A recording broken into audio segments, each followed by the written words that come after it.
Olá galera, tudo bem? Professor Marcinho aqui falando com vocês.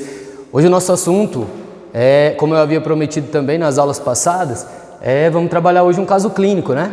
Então vamos lá, ler comigo aqui esse caso clínico. MDL, então as iniciais do paciente no caso.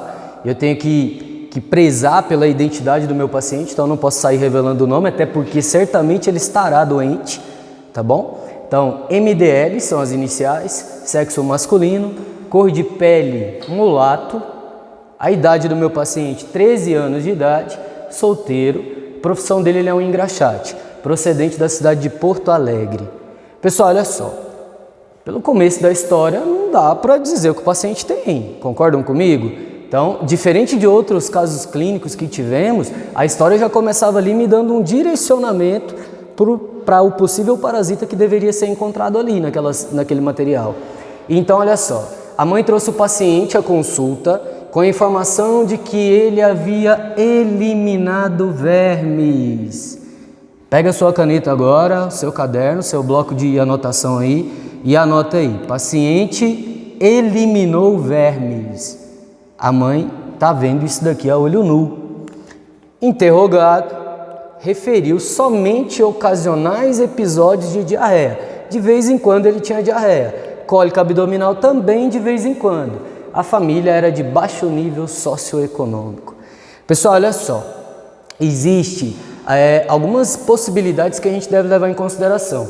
Quando a mãe diz eliminando vermes, existe aí 2 vermes bem característicos que pode ser eliminado com bastante facilidade. Na verdade 3, só que um não é um verme todo, é fragmentos do verme. Se esse paciente tivesse com uma teníase, certamente aqui ele estava eliminando pedaços do verme, fragmentos, mais ou menos 1 centímetro, 1,5 centímetros de tamanho. Um outro verme que o paciente poderia ter eliminado aqui no caso, poderia ser o que conhecemos como enteróbios vermiculares, e vocês conhecem popularmente como oxiúrios, tá? Só que aí tem um detalhe, aí faltava uma informação aqui no caso.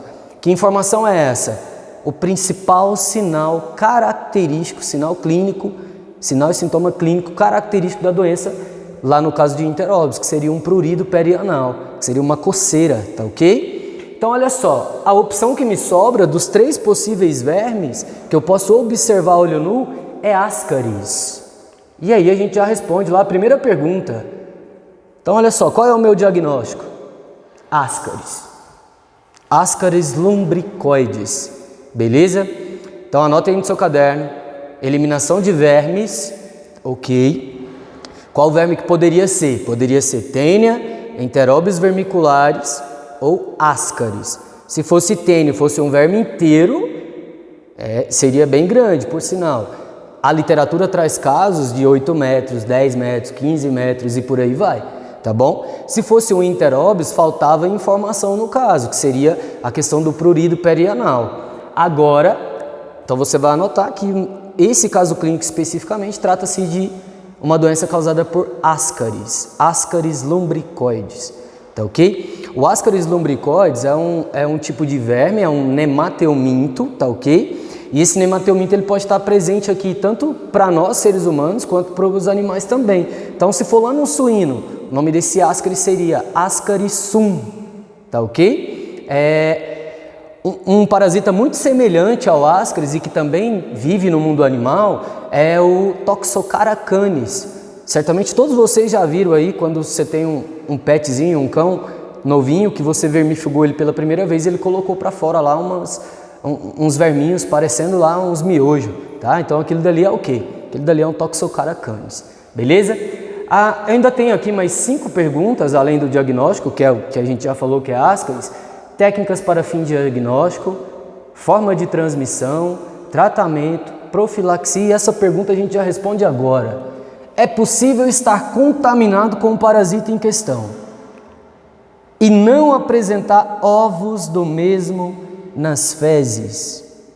E aí? Anota essa pergunta, no final da aula a gente responde ela, tá bom? Nesse momento agora a gente vai sair aqui da projeção, tá? A gente vai sair aqui da projeção e a gente vai para o quadro discutir todos esses tópicos aqui que foram questionados para vocês, tá bom? A gente já volta. Pessoal, estamos de volta. Então, vocês já notaram aqui que o quadro está cheio, tá? Então vamos discutir aquelas questões lá. Então a gente já chegou ao diagnóstico de que o paciente apresenta nesse momento uma ascaridíase. Lembra que eu falei na aula passada? Nome do parasita e nome da doença está bem próximo um do outro, tá certo? Então olha só, Ascaris lumbricoides vai causar ascaridíase. Esse parasita é o que vocês conhecem popularmente como lombriga.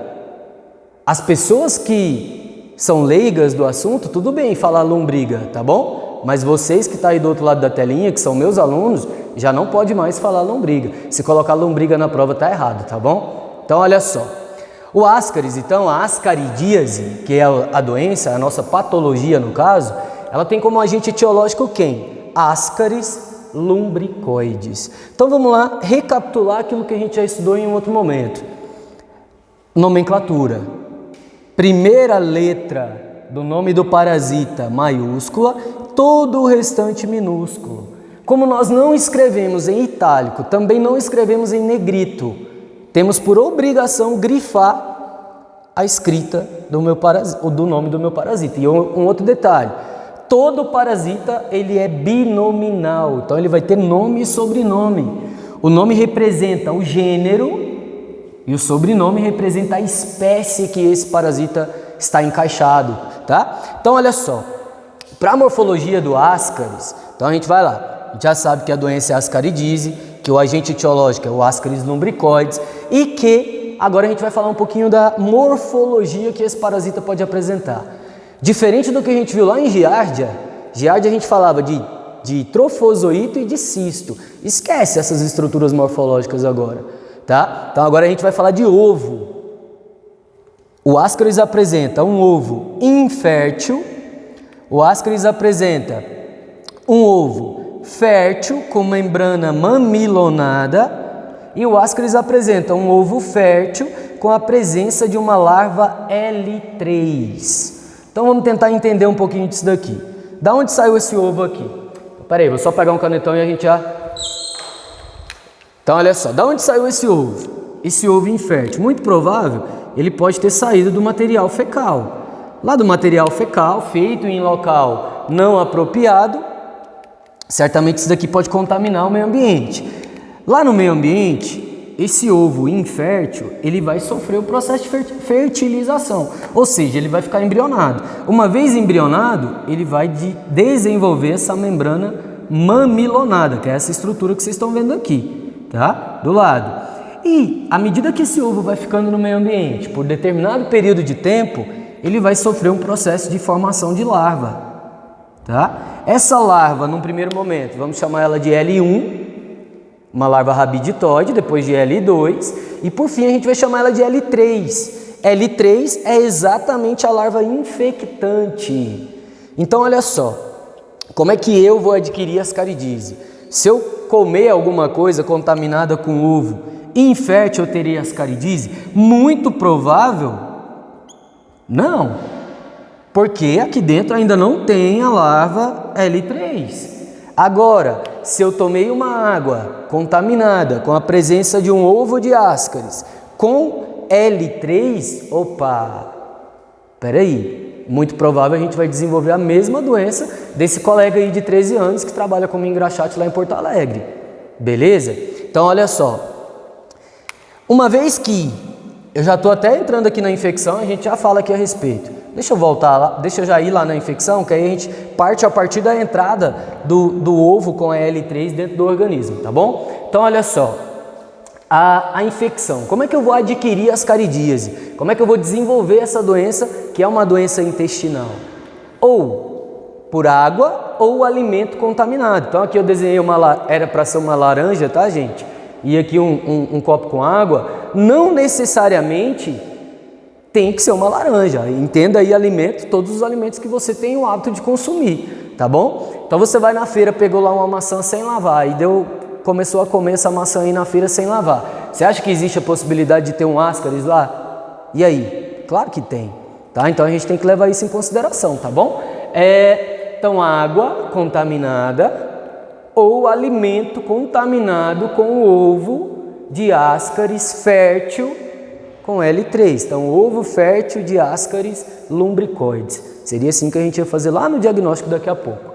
Uma outra possibilidade de contato é o que chamamos de contato oral fecal. Professor, mas como que é isso? Imagina você que o seu colega foi no banheiro, foi lá, fez o número 2, daqui a pouco ele saiu do banheiro e não lavou as mãos. Aí você cumprimenta ele assim, como todo mundo faz, né? E daqui a pouco você está lá roendo a sua unha. Então, muito provável se o seu colega estivesse com uma ascaridise e naquele momento que ele fez lá o número 2 lá no banheiro e não lavou as mãos direito, ele teve contato com o ascaris presente no material fecal e tocou na sua mão e daqui a pouco você começou a roer sua unha, muito provável você pode desenvolver uma ascaridise também. Então, galera, olha só, é muito sério isso. Tá? A gente está passando aí por um momento crítico, né, no mundo, por conta aí do Covid-19, o novo coronavírus. A principal medida profilática que a gente tem nesse momento é o quê? Lavar as mãos, tá? Então, se a gente tem o hábito de lavar as mãos, eu não vou evitar só o coronavírus, eu também vou evitar doenças como ascaris, por exemplo, como ascaridise, por exemplo, tá bom? Então, olha só, vamos recapitular aqui. Então, eu tenho lá a presença na amostra fecal de um ovo infértil, em contato com o meio ambiente ele sofre processo de embrião, L1 e L2, L3 dentro do ovo. Agora o ovo é fértil, esse ovo agora é infectante. Uma vez que eu tomei a água, me alimentei ou tive contato oral fecal com algo contaminado com o ovo L3, eu vou sofrer um processo de iniciação dessa doença. Como é que isso tudo vai acontecer? Tomei uma água contaminada, essa água vai passar pelo meu trato gástro até chegar no meu intestino, tá? No meu intestino, esse ovo libera essa larva. Quando ele libera essa larva, a larva vai ficar aqui do lado de fora, então. Só que lá dentro do seu intestino, tá ok? Lá dentro do seu intestino, pelas veias que dão acesso ao sistema hepático, esse parasita vai passar para o sistema hepático. Então a gente vai ver isso na literatura aí de Rey, de Zimmermann, tá ok? Quando vocês forem ler aí o ciclo de ascaris. Então, lá no sistema hepático, eu tenho uma veia de ligação, né? Uma veia cava, né? Sistema porta-hepático, tá? Vai haver uma situação em que isso vai alcançar sistema linfático e sistema sanguíneo, até que essa larvinha que agora está circulando pelo seu organismo passe pelo seu pulmão. Opa! Peraí, não é um parasita intestinal? O que ele vai causar lá no pulmão? Tá ok? Então, dentro das possibilidades de patologia que o parasita apresenta, uma síndrome que ele pode causar é uma síndrome pulmonar. Tá ok? A gente chama isso de ciclo de Loss. Tá ok? Não é só esse parasita. Eu vou deixar aqui uma dica. Então, ó.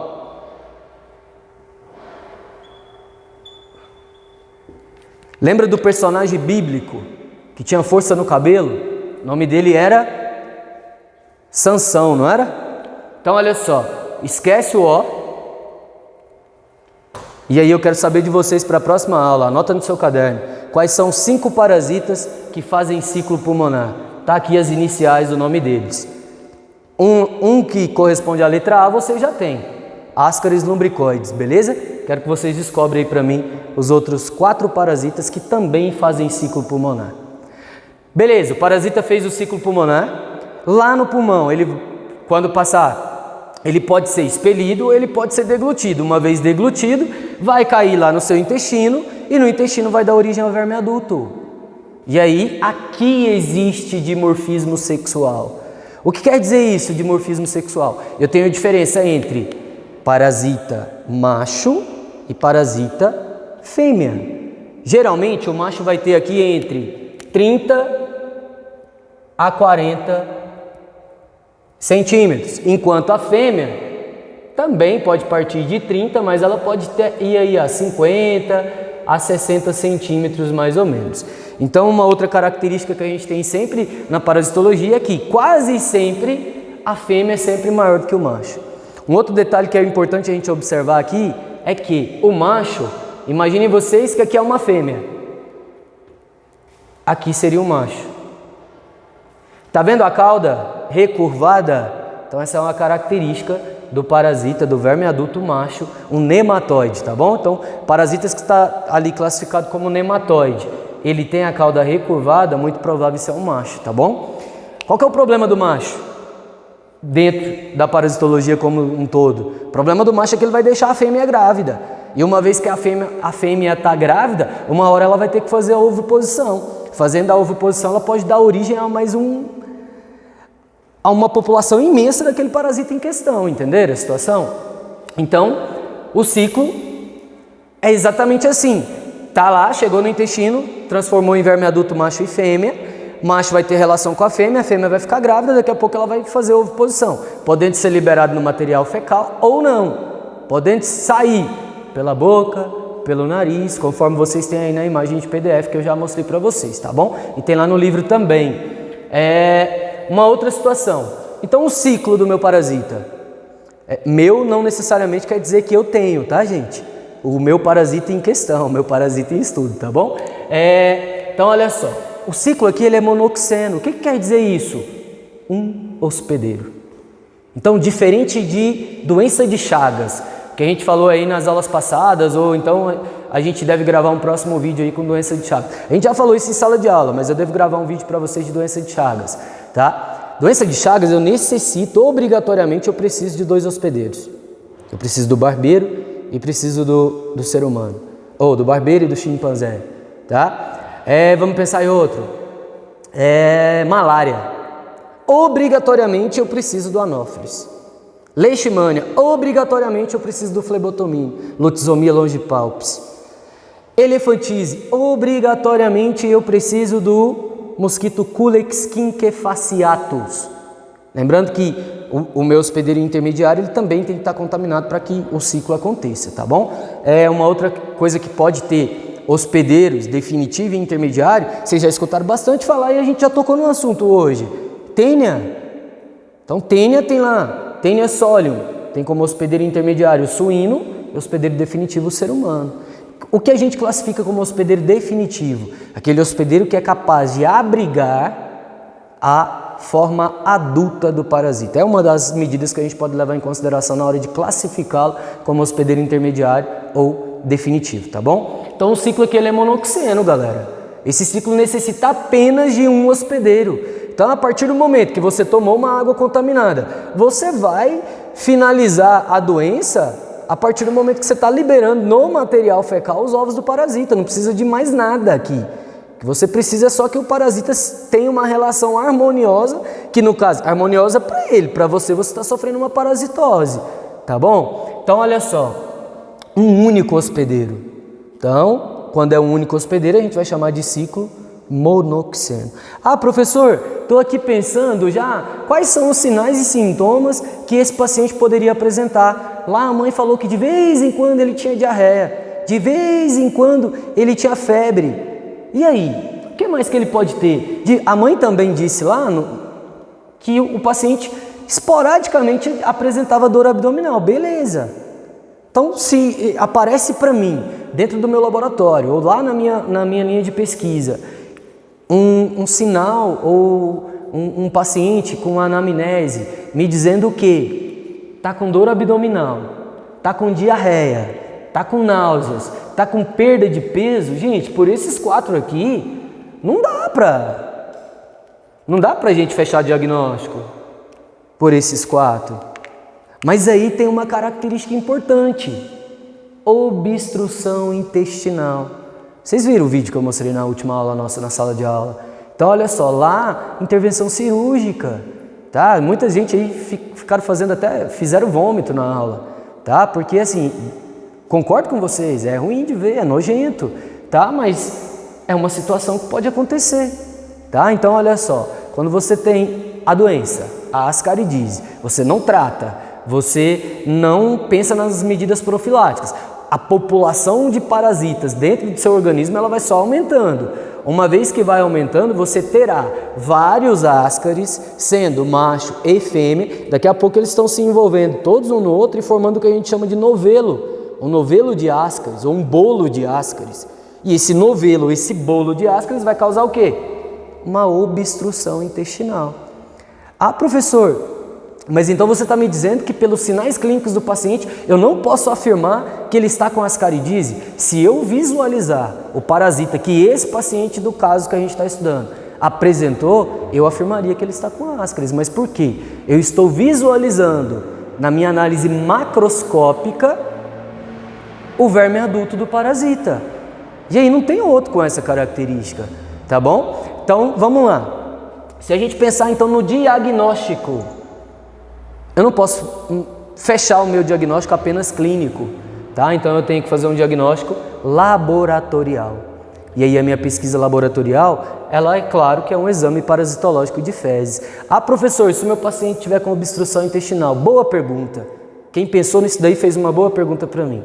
Então, se o meu paciente tiver com obstrução intestinal, qual é o tipo de exame que eu tenho que fazer? Imagem, tá? Então, uma ultrassom, uma ressonância, a gente vai ter que fazer um exame de imagem, tá? Esse exame de imagem vai evidenciar nas imagens que você terá acesso a presença do parasita lá no seu intestino, tá ok? Pessoal, quando eu digo meu parasita, seu intestino, não necessariamente eu quero dizer que eu estou com parasita ou que você está com parasita, tá bom? É só uma maneira de dizer aqui e eu acho que fica mais fácil de vocês compreenderem, tá bom? Então, o meu diagnóstico aqui, obrigatoriamente, ele tem que ser laboratorial.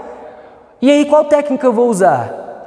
Se eu puder escolher, eu vou escolher Hoffman, que é a técnica mais barata e é muito eficaz. Lembra lá do princípio da técnica de Hoffman, como era? Sedimentação espontânea, e aí eu tenho que aguardar de 2 a 24 horas. E aí a gente vai fazer a nossa lâmina e a partir do momento que a gente fez a lâmina, a gente vai para o microscópio, observar na objetiva de 4, 10 e 40 vezes. Quem que a gente vai evidenciar lá? As possíveis morfologias do parasita. Tá ok? Então é assim que é feito o meu diagnóstico. Professor, e existe medidas profiláticas, existe tratamento para essa parasitose? Gente, claro que tem. Então essa é uma parasitose tratável, tá? Então existe medicamentos aí no mercado, tá? Então albendazol é um deles, mebendazol é outro, ivermectina no caso de animais, bastante utilizado, tá? E tem mais alguns no mercado. E aí o que eu faço uma pergunta para vocês é o seguinte: adianta tratar com terapia medicamentosa e não fazer uma reeducação? Então, quando eu estou perguntando aqui profilaxia, ver forma de infecção e evitar. Então, quais são as nossas formas de infecção? Água contaminada, alimento contaminado e contato oral fecal. Se eu evito isso, muito provável eu não vou desenvolver uma ascaridise e várias de outras doenças parasitológicas que a gente ainda vai falar delas aqui no canal, tá bom? Pessoal, então olha só, como medida profilática hoje, a gente vai fechar aqui chamando a atenção para o ascaris, mas também chamando a atenção para o momento em que a gente vive. Então, galera, não esqueça de lavar as mãos, tá? Lave as mãos, passem lá o álcool em gel e sempre que possível. Assim como um colega professor disse ontem para vocês, não sei se você assistiu a aula desse professor, mas o álcool em gel não é para você ficar passando de dois em 2 minutos, não precisa dessa paranoia toda também não, tá? Passa aí quantas vezes puder, mas não precisa dessa paranoia de passar num período de tempo muito curto. Uma outra coisa que eu também quero lembrar é que, não tem álcool em gel, e aí, como é que faz? Está em falta no mercado, está em falta nas farmácias. Então, lava, água e sabão, resolve, tá bom? Pessoal, era esse o nosso assunto de hoje, era essa a nossa aula de hoje, eu espero que vocês tenham gostado. E eu vou fazer que nem youtuber agora, siga o canal, marca o sininho aí para você receber a notificação, tá bom? Beleza, galera, valeu!